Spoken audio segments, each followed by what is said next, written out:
ગાયું ભરે ને સીધે સીધા એના જ ઉપાડીને ગયા, લેટ દાદાગીરી કરી છે, પણ ગાયોને મારીને લઈ ગયા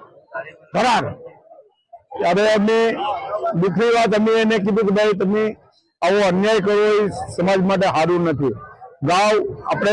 પગથી માથા લગીને આપણે હિન્દુ સરકાર છે, ત્યારે આના અનુસંધાને આપણે આ ગૌને મારવી ને ધરાલ લઈ જાવી, અને તમે કેમ કહો છો અમે ગૌ ભક્ત છે, ગૌ ભક્ત તો ક્યાંના ગૌ ભક્ત? અને બીજી દી આવીને કે જેસીબી લઈને આવ્યા કે અમારે તો આ પાડવું જ,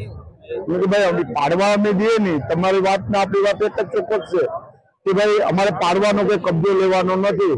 અમે 25 તારીખ પછી તમારી પાસે સોંપી દેવાનું છે। સોમનાથ મેઇન રોડ ઉપર અમે બેઠા છે, ત્યાં વેણેશ્વરની જગ્યા છે, ત્યાં અંદાજે 1993 કે 94 સોમનાથ ટ્રસ્ટ દ્વારા પોલીસને જગ્યા ફાળવવામાં આવેલી હતી વંડી માટે, અને એ સમયના જે ચેરમેન છે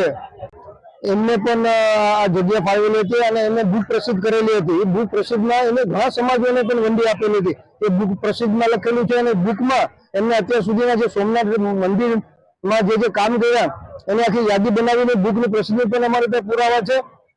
2 દિવસ પહેલા તંત્ર આવેલું કે ભાઈ અહીં ચિંતન શિબિર છે એટલે તમે ગાયોને ભરી જવા દો, આ લોકોએ ના પાડી, ગાયો ઉપર ગાયોને મારકૂટ કરી અને એ લોકો ગાયો 50 જેવી ભરી ગયા, અને એ કીધું કે અમે પાછા મૂકી જશું, પણ બીજા દિવસે પાછા આવ્યા કે હવે આ ગૌશાળા પણ તોડી નાખવાનું છે, તમે તમારે હાથે તોડી નાખજો, મંદિર તોડી નાખવાનું છે, એ પણ રામદેવપીર મહારાજનું મંદિર પણ તમે તમારે હાથે તોડી નાખજો, પછી નહીં તોડવામાં આવે તો ગુડલેજર લઈ અને મંદિર ગૌશાળા અને કોળી સમાજનું મંદિર તમામ તોડી નાખવામાં આવશે।